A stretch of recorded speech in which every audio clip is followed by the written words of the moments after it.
So you're going to the UM game, huh? Yeah. Nice, dude. But it's Miami, Ohio. Like, I don't give a shit. I'm probably not even going to say the whole game. Oh, they're playing. It's Miami versus Miami. Mm-hmm. It's kind of a fun gimmick. Yeah. Is Miami of Ohio supposed to be any good this year? No, fuck no. No. But UM isn't supposed to be very good this year either. So it could be a good game. FSU is supposed to be very good this year. Yeah. Obviously, Georgia is going to be very good. It's going to be mostly the same teams. College football is getting boring like that, dude. The last time I remember being really excited for a college football championship was like Vince Young versus Reggie Bush and I mean, legitimately one of the best football experiences I've ever had in my life because I was a Texas fan at the time. The greatest game I've ever seen. The only other game that I can think of that was as good or better was the Rams Chiefs shootout from a few years ago. The Bills Chiefs. No, Rams Chiefs. I'm talking Todd Gurley. Oh, Mahomes, yes. year. I mean, dude, I thought that the Bills Chiefs game was way better than that game, though. I don't know. Just because of like how it came, like it just kept going back and forth, and back. It was like the stakes were so high, like it was. The stakes were so high, and that's the only reason those other games trump it. But that Rams Chiefs game was unreal. Such a wild shootout, back and forth and back of like, because it was nonstop. It was like the final score was like 56-52 or some shit. Yeah, I think it was like 55-52 or something like that. Like it didn't have as much drama at the end, obviously, because it wasn't a playoff game. But I remember the memes after that game were like, all right, the NFL has canceled the rest of the regular season. It's just going to be a 7-game series between the Rams and the Chiefs. And like no one would have complained if they had done that. It would have been great. But yeah, that was the last college football game. You know, it was kind of a similar experience to like watching the Red Sox come back from down 3-0 to the Yankees. Sure. Baseball will never be that good again. That was the peak, the pinnacle of baseball. The curse. I didn't even watch the World Series. I was never a big baseball guy, but like for the few years leading up to that, I got super into the Red Sox Yankees series, and it culminated with that. I was glued to the TV for every pitch, every single pitch. And I've never cared about baseball since then. It'll never be better than that. What's up, Vital? How you doing, man? What are you wearing suspenders? Hey, are you wearing like lederhosen or what's going on? What's your outfit there? He's wearing waders, dude. He's a fucking nature man now. Overalls. They're overalls. They're overalls? Okay. You look like you're getting ready for Oktoberfest, man. Which we had Oktoberfest here, actually. I bet you did. I bet it's an amazing place to have Oktoberfest. It's cold. The beer actually is delicious in cold weather. It sounds awesome. Doesn't he look like he's in Germany though? Doesn't he look like he's about to? Oh yeah, dude. He looks just like Dirk Nowitzki's kids. He looks like he's dressed to go dance with a big blonde braided girl with, what do they call those things? Steins, giant steins. Yeah, steins are the mugs for sure. College sports, it feels like the last kind of like accessible sporting events, you know, like you can get into the game for like 2-3 people for less than $100. You know what I mean? Like instead of like the Rams with like $150 parking and shit like that. Yeah. I feel like Atlanta, the city of Atlanta kind of vibes that way. Like Atlanta could be a lot more expensive if they wanted. The whole city, like the vibe of Atlanta is kind of like that. Like it's still kind of accessible. Yes, that's one of the reasons they have one of the best fan bases, because he makes it accessible for his local resident fan base. Listen, man, Jews, what can you say? We know what we're doing. You know, you give us control of the franchise. I mean, I don't like it that it's the Mercedes-Benz dome, but you know, are they doing? Are they selling Hebrew Nationals though? Like, is that their brand? Oh, dude, that would be so fun. That would be amazing. I would love that. I'm sure they are. You know, they're not kosher, right? You know, the Hebrew National hot dogs are not kosher. It's just like a marketing. It's just like a branding thing. They're delicious. Is that legal? They are. Of course it's legal. Who gives a fuck? What are you gonna do? You can't mark something kosher that's not kosher. No. But it's not marked kosher. Like it's not like they don't pretend to be kosher. It's just called Hebrew National, so people are like, it's kosher. I might be talking shit. Let me look that up before they are kosher. I misspoke. Let me ask your opinion on this. So I am vehemently against the rules of this league. So it's 10 people, but it's a super flex league, right? So you can have 2 quarterbacks, but they have position limits, right? So you can only have 4 running backs and 4 wide receivers on your roster. In a 10-team league? I have 3 kickers on my team. I have 2 tight ends. Like it's ridiculous. And I was talking to the commissioner, chairman. What's the name? Commissioner. And he was like, "Yeah, we're trying to prevent people from like loading up their benches." And I'm like, That's fantasy football. What are you talking about? Strategy, dude. Yeah. What are you talking about? You got to fucking pick like vultures from a shitty waiver wire. Like, I'm doing a 10-team league, but our receiver limit is like 7, I think. right. Our Like running backs is of each 5. Like it might be 8 and 6. I don't know. I have a very strong roster in that league, but of course I do. It's a fucking Everybody 10-team does. league. It's a 10-team league. Yeah, that's not the point. How many quarterbacks are you allowed to have it being at Superflex? What's 2. So you can play 2, but you're only allowed to have 2. That's so dumb. I've never heard of any like. I was like furious. I was like, what the fuck? And they're like, oh, it puts too much emphasis on the draft. And I'm like, the draft is how you fucking win. I mean, like, waiver wire is usually important. Like I had 1 year, I've won fantasy football, I think 4 times. 1 year is a guy, I won it because of a guy that I got off the waiver wire, which was CJ Anderson. Like when he was he fucking destroyed that year with the Broncos. Yeah. And but dude, fantasy football is won on Sunday night draft night. Did you hear about the Jonathan Taylor shit? That they denied his trade. Yeah, Fancy's got some opinions, dude. Fancy, tell me about JT. So Fancy, what do you think about Jonathan Taylor, this Jonathan Taylor situation? She's got a new collar, she's got a bow tie. Okay. She looks very fancy. Yeah, get him, girl. Yeah, get me. Right. Like, I love how she's like matching the Lions logo on our. Yes. He's starting the year off on PUP, which sucks for me because I drafted him in 1 league. But I'm playing against him week 1 and 2 leagues, so I'll take it. He's one of those guys that like you have to draft. Yeah. Right. Like in our league, I think he fell to round 4 or 5. Like he just sat on the board. And he's one of those guys like you're at that point in the draft, right? It's round 5, round 6. You've got a Jonathan Taylor on the board. Like he by far has the most upside of anybody left. Like you've got nothing to lose. Like you keep him on the bench. The first 4 weeks to lose now, man. They're still potentially going to trade him. Apparently the Dolphins and Packers really wanted him. The Colts wanted Jalen Waddle plus more. And the Dolphins were like, fuck you. We're not giving you fucking Jalen Waddle. Yeah, no. Jonathan Taylor. Like last year was fucking terrible for him. It wasn't his fault. Like the team sucked. They really decreased his value. And that's his argument, right? His argument is like, you guys were the problem, not me. I would have thought the Dolphins would have done something like Devin Achane and a couple picks, you know what I mean? Like a first rounder and a chain, because clearly the Dolphins are in a win now mode, and that's where they like Taylor. I know people were pissed about Dalvin Cook not coming to Miami and now Jonathan Taylor, but I like that the Dolphins are being patient. They're not a power running team. So no, there's zone running, but I think that he would still excel in there. Oh, I mean, he would do great because he's a fan. He's very talented. You're not getting rid of Waddle. Like that's no chance, dude. Non-starter. I think they could have dealt a chain and a first rounder, and then the Colts should have jumped on something like that because the Colts, they're in a rebuild mode anyway. Get a first rounder, get a rookie running back. Trey Lance to the Cowboys was some big news. Crazy, right? I like it. I like it too. I like it a lot. Well, now you've taken all the pressure off of Trey Lance to come onto the field. He's going to have a couple years behind a Dak Prescott, who I believe when we were talking about Trey Lance, I described him as like Dak Prescott with a little bit more athleticism and a better arm. I love it. I think it's a great fit. But I think there's going to be some antsy Cowboy fans. They're going to be like itching to get him on the field at some point this year. If the Cowboys falter at all. They're starting to think past Dak. Yep. If Dak Prescott keeps this consistent high risk, high reward. How about the consistent inconsistency? Is that the consistent inconsistency? The problem is, if you're a Cowboys GM and the Cowboys coach, Dak Prescott wins games. He just doesn't win them when they count. If you're the coach and you're the GM, you're looking at Dak and you're like, okay, we can keep our jobs with him. Right. We're not going to win the Super Bowl, but we're not getting fired because of him.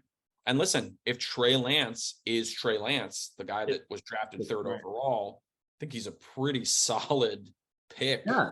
He'll slide right in there to winning games and not playoffs games. Absolutely. No, I mean, listen, we don't know. Like, no one was saying Jimmy Butler was going to be this clutch performer when it matters. There's just that winning. Does he have? I also like the move just from a straight up backup standpoint. Yep. Is he not the most talented backup in the NFL now? I would say probably he is. Yeah, probably he is. I would say. Oh, well, I don't know. Maybe with the exception of the guy who beat him out to be the backup in San Francisco, Sam Darnold, clearly also a backup and better than Trey Lance. At least right now. You know, you look like Nick said you look German, but I say that you look like a guy that just fucks a ton of hipster chicks in Brooklyn. Like you look like you just crush in like Williamsburg coffee shops. You're just like writing poetry. Girls in Alaska love me, dude. I ride a bicycle around all the time. Oh, fuck yeah, dude. Do you have a 10-speed, dude? Do you have a 10-speed that you cruise on? I need a handlebar mustache. That will bring it really all together. Dude, look, man, you gotta open up a bean roaster and oh yeah, coffee. Oh yeah, bro. I look like I whip up a mean fucking espresso. Oh fuck yeah. Some bourbon bacon glazed donuts to go along with them. This was a good story. I like this one. Doug Pederson cut his son. They ended up re-signing him the next day to the practice squad, but it's like his son is, I think, a tight end, undrafted, whatever. Like, talk about getting credibility with your team. You know what I mean? Like, cut your son from the squad. My uncle once cut my cousin from his team from high school. He like coached high school basketball, cut my cousin. Now I have 3 cousins. 2 of them were pretty good at basketball. One of them was really good. This was the one he was definitely a football player. So like I could even like tried out for the team. They're like, what are you doing? You know, so my uncle cut him. I thought that was really funny though. We'll do a quick over under before we get to our picks for the year. Games Jonathan Taylor starts for the Colts this year. I put the over under at 2. Under. Starts or plays? He's probably starting any game that he plays. Let's be honest. Why would he play? To raise his value back up, I think, actually. He's not going to be able to do that until he puts a helmet on. Like, he's going to be a guy, like a struggle year to get his value back up. No, I think that this is the struggle year that he puts on his helmet and plays. I don't think it happens with the Colts. I think he's going to have to take a shitty contract and re-sign. From what I heard, the Dolphins and the Packers were willing to pay him comparable to the best running backs in the league right now. No, I think he's going with the under on that. I don't see a reason for him to play. I feel the same way about it with Lonnie does. Because he would just get hurt. He has such a high risk of injury. Like, what's the reason? Like, why would he do that? He just sit out, pay whatever fines or whatever shit that, you know. Sitting out has not worked well for running backs historically. I know that, but also this is Jonathan Taylor. Like, Jonathan Taylor is not Le'Veon Bell. Like, this is Jonathan Taylor, who is a like soft-spoken genius. Like, he is not a moron. I mean, you remember Jonathan Taylor, like in college, right? He won like collegiate athlete of the year. I think what he's doing is important for like advocacy. Running backs in the course of 3 years, like, their value has gone like, you can be the best running back in the league, and basically it's like, fuck you next year. The market for running backs, I hate what's going on with them because it's a vital part of the game. Like, but also historically, you look at the teams that have won the Super Bowl, and recently they don't have premier backs. And that is one of the reasons that the market is falling off for them. You had Pacheco and McKinnon last year. Who had those guys on their fantasy radar at the beginning of the season? I don't like it either because I love star running back play. It's exciting. It's fun. It's good for the league. And I want to see those guys do well and have success and have their teams have success. But I think until we start seeing that formula change, it's going to be difficult for running backs to get paid. I think he has to play to bring his value back up. And I don't think the Colts want to get rid of him. I think they want to keep him with Richardson and try to build something between the two of those guys because that could be dynamic. All right. Games before Cowboys fans start calling for Trey Lance. And we'll say 2. 2. I just know Cowboys fans. I didn't even set the over. I set the over under at 6. I mean, I think that's more realistic because they could win a few games right out of the gate. But like, you think I won't see one comment on Instagram when Dak throws one comment that says? I'm saying like a large, contingency of reasonable Cowboys fans. Not that there are that many of them that exist, but no, there's not. Did you guys see that guy that named his kid Dallas Cowboys? No. Is that legal? I mean, anything's legal, dude. Sure, But, yeah. Dallas is not a bad name. Cowboys, also not a bad name. I don't think putting them together is going to work very well. Kid's going to grow up to be a loser. Oh, that was too easy. I'm sorry. All right. Aww. What else we got? Over under. Number of times Doug Pederson will cut his son all time career. I'm taking the over, by the way. Of the 3. I got it. So the over under is 3 times that Doug Pederson will cut his son from the team in his lifetime. You're taking that means they'd have to bring him back 2 more times. He's cut him once already and then sign him to the practice squad. Over under 3 times for Doug Pederson to cut his own child from his professional dreams. Under 3. I'm gonna go with the over, but I think he does it one more time too. I'm going to go over 3. I think he's going to be one of these guys who's going to be on and off the squad a bunch. And also, are we bringing that up at the holidays? Are we talking about, like, I feel like every Christmas it's going to be like, so how many times have you cut? I don't even know his name, but we'll find out at some point. How many times have you cut your son from the team this year? I think you might cut him twice this year. Okay, let's do our picks. This is the exciting part of the preseason kickoff. You guys fill out your brackets essentially. We'll start with the highest of the awards. We'll do the MVP. Who you got? Patty. Of course. You got Mahomes? Can't go wrong. Yeah. You can go wrong if he doesn't win. Oh, I can't wait to see this. You took who? I took Jalen Hurts. Jalen Hurts. Jalen Hurts. Okay. I mean, he was very close to winning it last year. So defensive player of the year. I bet we're all on the same page here. Yep. Parsons. We all picked him last year for defensive rookie of the year. So didn't we? 2 years ago. 2 years ago, we all had him defense rookie. All right, here's where it gets interesting. Offensive player of the year. Sometimes it's the MVP. Lately, it hasn't been though. Right. No, it's usually, right, exactly. Like 50-50.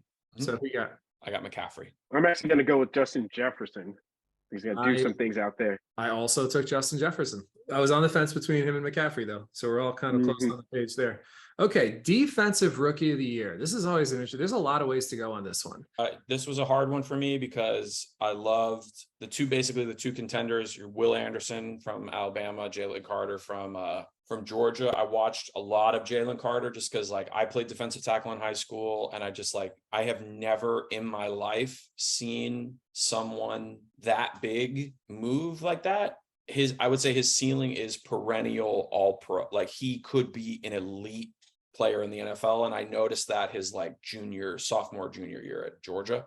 So I went with Jalen Carter. Will Anderson Jr. could easily win it. Yep. But I'm going to take Jalen Carter. I went with Jalen Carter too. All right. I went way out on a limb here. I took Christian Gonzalez, the cornerback for the Patriots. Belichick historically turned out great cornerbacks. I was wondering this. I just saw a clip of Belichick with Ty Law the other day. Belichick is a DB's coach, right?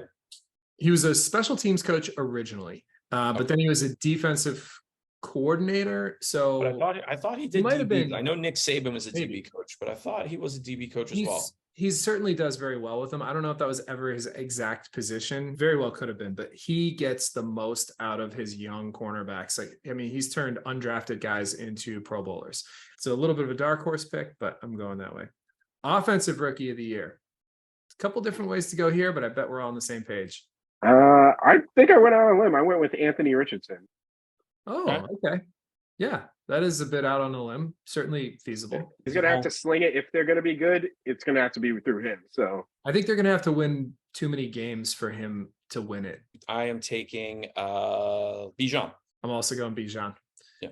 Focal point of the offense. They're going to run it. Everything's going to go through him. Really, I mean, Algiers is good, but like he's going to be the main guy. 100%, dude. So much volume, a weak division. He's going to have some huge games. I think his numbers are just going to stand out. All right, comeback player of the year. This one seemed almost ridiculous to do this year, but we did it last year, so we have to do it this year. I went with Calvin Ridley. Oh, really? Yeah, dude. What do you mean? Have you seen the catches he's been making? I think he's going to come back with a vengeance this year. I love the pick, but Damar Hamlin's going to be a 1,000,000%, dude. He just has to not die and come back player of the year. I know, like even if he died on the field, they'd still give it to him. Like, if he died again on the field, they would give it to him. Dude, the thing is like comeback player of the year is like a very political award. It's like what they want. It's like a press release. It's like, look at us. Like we have such good feel-good stories. And Damar Hamlin, I wanted to pick a Ridley or someone like that. I wanted to pick Michael Thomas, obviously, my guy. He doesn't know you exist, Nick. He just like let it go. You're in a toxic relationship with this I am all in on Dynasty with him still. I still have him. Have you guys seen his projections? So like he's gonna be starting in every league. I would have taken him in the 10th probably. I don't know if I would have gone as high as Steve went for him, but that's Steve. Steve took Mahomes in the first round, so whatever. We had a lot of fun on Zoom, by the way, drafting. You guys should definitely do it with us next year. If we can't get everybody all together, because this is like, Lonnie was talking about having like a big draft party, and I would love to do that. But this was like the closest thing we could get. It was the most fun I've ever had drafting. Like we had Max was on in Chicago at his buddy's house. And he was just looking at his friend like, I don't really know these guys that well. Like they're not my close friends. It's like, I don't know, guys. Anyway, all right. Coach of the year. This one's always a very hard choice. There's always surprises. This is just kind of a shot in the dark because if he turns it around, everyone's gonna say it's him, Sean Payton. Yep, good call. Who do you got, Nick? Dennis Allen, Saints. I think the Saints are going to win that division. I think they're going to win it handily. I think they're going to have a better team than people really expect them to. And I think Dennis Allen's going to get lots of credit. I'm going Robert Saleh. It's a very popular pick too. The only thing with Saleh is, as good as that team could be, he's not going to get all the credit. Good picks all the way around, I think. Okay, let's go down to divisions. AFC East. Division Obviously, number one in the AFC East, no doubt, the Dolphins. He did it again. He did it again. Did it again. I wasn't far off last time. I will say that the AFC East was the hardest one for me. That was the hardest one for me to choose. It was very difficult. That and the AFC North, I had a really hard time sorting out as well. I went Bills, divisional champs, Lonnie. I actually picked the Jets. Did you? Ooh, I almost did too. Oh, so we're all okay. All right. So all three different. I think the AFC East is where you're going to find your two wildcard teams. I agree with that. I agree. But in that order, it's going to be Dolphins, Bills, Jets, and Patriots for me. Damn, we all have the Patriots last. It's the only thing we agree on. Yeah. I mean, the Dolphins can win the Super Bowl this year. You know what I mean? And so can the Jets. I think the Bills are going to take a step back this year. I think they're going to fall back. Their defense is in fucking shambles. They did not really ever get it together on offense last year in a consistent way. So I think they're going to take a pretty decent step back. The Jets are on the up, Bills down. Dolphins are going to be hanging around looking for like their moment. And I think it's going to be like probably the most interesting division. When Tua was healthy, they were a top 5 team. Oh, no. I think that's what I'm saying is like, I think they stand a chance to be. They could be a top 5 team and still finish third in the division. Sure. It's reality. That's true. That's true. This is the most talented division 2 months there in football, which is fun, dude. That it used to be like that, like a couple years, like about 10, the Ricky Williams years, like the East was the best division in football. Sure. We had there were a couple Patriots, Jets, AFC championship teams. Patriots, Jets, the Dolphins were good. Dolphins the Bills sucked, but like, dude, that was the most talented division. All right. AFC North. I mean, we're all going to go with the same number one, I think, right? The Bengals. I got the same thing. I got Bengals, Ravens, Browns, Steelers. I think you guys are, I think you're down on the Steelers in a way that you don't, the Steelers are going to make a gigantic leap forward this year.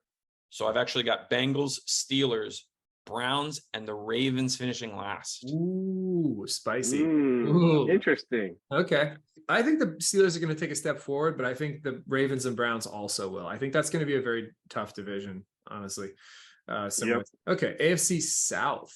This is looking ugly down there. Yeah. I just kind of went with Titans, Jags, Colts, and Texans. So Titans? Yeah. Winning the division? They still have a lot of talent. Kind of. Name me 4 players on the Titans right now. DeAndre Hopkins, Derek Henry. Okay. And their quarterback. Right. Yep. What's his name? Yep. Tannehill. And Treylon Burks. Oh, yeah. Wow. And they're going to win the Super Bowl then. I didn't realize they had. I'm high on their tight end, Okonkwo. I took them second. I took Jags first. I love the Jags this year. They're a dark horse sleeper for, a deep playoff run. Titans second, just because of experience. Texans third, Colts fourth. Disagree. I actually think you're going to see, I've got the Jags. I don't think they're a dark horse pick, Nick. I think you're going to see the Jags kind of in the conversation throughout the year. Etienne, Calvin Ridley, Trevor Lawrence, like Evan Ingram came back. They got him back. They got Christian Kirk in the slot. Yeah. Who'd they get back? Who'd you say? Evan Ingram went back. He was a question mark, and they got him back on the squad. They are putting together a really tough, scary team. It all rides on Trevor Lawrence, but so I've got Jags. I think the Colts are going to surprise some people this year. I've got them at number 2, Texans at number 3, and I've got the Titans finishing. Legitimately, I think the Titans are going to be the worst team in football this year. Really? Ooh, Yeah. I think the Cardinals are by far the worst team in football. Well, I this year. think it's Titans Cardinals. Like I think that those are your bottom feeders this year. Not even the Commanders. Skipping over them. I think Titans dead last, Cardinals, Commanders, Packers. Like it's going to be like that. Ooh, he's sleeping on the pack. All right. Not sleeping. Just observing. We'll get to it. Let's get down these. Let's go division by division now. AFC West. Everybody got the Chiefs first? Chiefs first. Yeah, of course. Okay. Chargers, Broncos, Raiders. Same. So I have Chiefs, Chargers, Broncos, Raiders. Yeah. Also, okay. No points scored on that one. We're all on the same. NFC East. Got Eagles first. Eagles first. Eagles. And then I got Cowboys, Giants, Commanders. Yep. Same for me. Same. All right. Those two are a wash. NFC North. This one got a little tricky for me. I took Lions first. Interesting. I don't hate it. I do not. I hate it, bro. Because Dan Campbell is such like a nice guy. Everyone thinks he's like an X's and O's guy now. I was like, no, this team is gonna. They played amazing last year, dude. Like once they started to put it together, like they really started to put some nice wins together. Yeah. Weren't they like the #1 scoring offense or something? But that also means that's how terrible their defense was. Their defense was, and I don't think it's improved. Dude, it's Detroit, man. They just they don't have the talent. But like that goes to show you that like they're putting something together. Pieces together. And they made a couple of defensive signings this offseason, I want to say too. Didn't they get CJ Gardner Johnson, I think? Possibly. And you got Hutchinson on his second year. That's usually a nice jump that he's going to take. I think they drafted some defense as well. So who you guys got for first in this division? Vikings. Same. Okay. I went Lions, Bears, Vikings, Packers. I think the Bears. Okay. I think they're all going to be. I think the Vikings are going to take a big step back, and I think the Bears are actually going to be better than people expect them to. Well, I think the Bears are going to be better than people expect them to, but the Vikings are not. I don't think they're going to take a step back. I think they're going to stay where they've been, which is like a moderate to decently talented football team, which they still are. Like they did most of last year without a high production year from Dalvin Cook. Like they were really able to put some fucking nice wins together. They added Jordan Addison, who honestly I was considering as an offensive rookie of the year candidate. Like I shuffled this whole division around like 5 times. I didn't know. It's hard to pick. I think any of them could kind of come out. I got Vikings, Packers, Lions, Bears. Vikings, Lions, Bears, Packers. Wow, we are pretty much all over the place on that one. That's good. Yeah. Packers are going to be ass. I think so too. I agree. Yeah. Really? I feel the opposite. No. I think they're going to do something.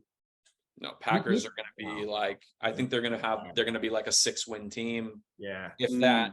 They'll be exciting. They'll be fun and exciting and young. They're going to make a lot of mistakes, but some splash plays. Sure. I think the Bears are going to fall apart, and the Packers are going to take advantage of some games. Like the Packers were flirting with being really shitty last year, and it took the best quarterback, one of the best quarterbacks in NFL history, to like get them over that hump. And you do not have anyone on that team nearly in any sort of discussion about even being like a premier offensive player outside of like the AJ Dillon, Aaron Jones conversation, but like everyone's gone. Alan Lazard left, Randall Cobb, like all of their like premier talent. It's a full rebuild. They have 2 talented rookie wide receivers from last year who are pretty high picks. You got Jordan Love, developmental stage. I think he sucks. I think he's a big mistake, and he's going to be out in a year or 2. Well, you got to give him a shot. This is their shot. Got to give him a shot. This is it. Try it out. See what happens. So this is their try it out year. And well, they're going to be trying it out with their number 3 pick in the draft next year. From the bottom of the division. Okay. We're in agreement on that. So NFC South, this one also has potential to get ugly fast. I took the Saints to win the division. Obviously, you guys all got the Saints. Okay. That one was not that hard to pick for me, honestly. I think they're going to be good. The Falcons, I took second, then the Bucks, then the Panthers. It was similar picks. I went Saints, Falcons, Panthers, Bucks. Okay. Yeah, I don't see anyone on the Bucks that got it together. Those two are flip-flopping for me. I just don't believe in the Panthers yet. I actually do. I have the Panthers at number 2. Ooh. And then I've got Saints, Panthers, Falcons, Bucks. Saints, Panthers, Falcons, Bucks. Okay, yeah. Those bottom three are all kind of interchangeable. Panthers and Falcons, I think they're gonna be like 7-8 win teams. They're gonna be right around each other most of the year. The whole three of the bottom I have between 5 and 7 wins between all. And it's gonna come down to whatever the last game they play against each other. You know what I mean? So all right. NFC West. I bet we don't have much. I bet we're all the same on this one if I had to guess. 49ers first. For sure. Seahawks, Rams, Cardinals. yes, sir. Exactly. Okay. There were a few divisions I figured would be all exactly the same. Okay, now this is where it gets interesting. NFC Championship. Where'd you guys go? All right, making a comeback this year. Eagles, Niners. Let's do it again. Okay. I like it. Those are very popular picks, Lonnie. But you got. I promise you, what I'm going to tell you is not me being a fucking idiot. Okay. Oh my! I'm not going to promise you the same thing. It's based on actual, like, I really researched it this year. Like, I really did. Sat and thought about it. I think you've had a Who was your source? Trust me, bro. No, my source is NFL analysts and NFL reporting who always overpredict the Cowboys. I will say that.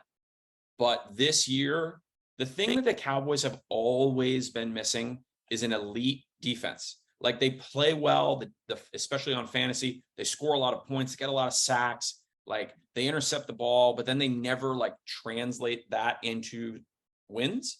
But I think you've added some real key pieces to the defense this year that really are going to, like, Stephon Gilmore, if he is able to stay healthy and stay on the field. Like, you've got Donovan Wilson, Leighton Vander Esch is back. You've got, you got Brandon Cooks. You got Brandon Cooks, man. Well, I'm just talking about the defense. I know, but I'm just saying they added pieces.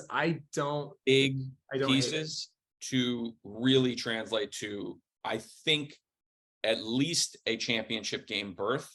Okay. And I say I've got Eagles, Cowboys. In the NFC all NFC East. Well, we all have the Eagles in the championship game again.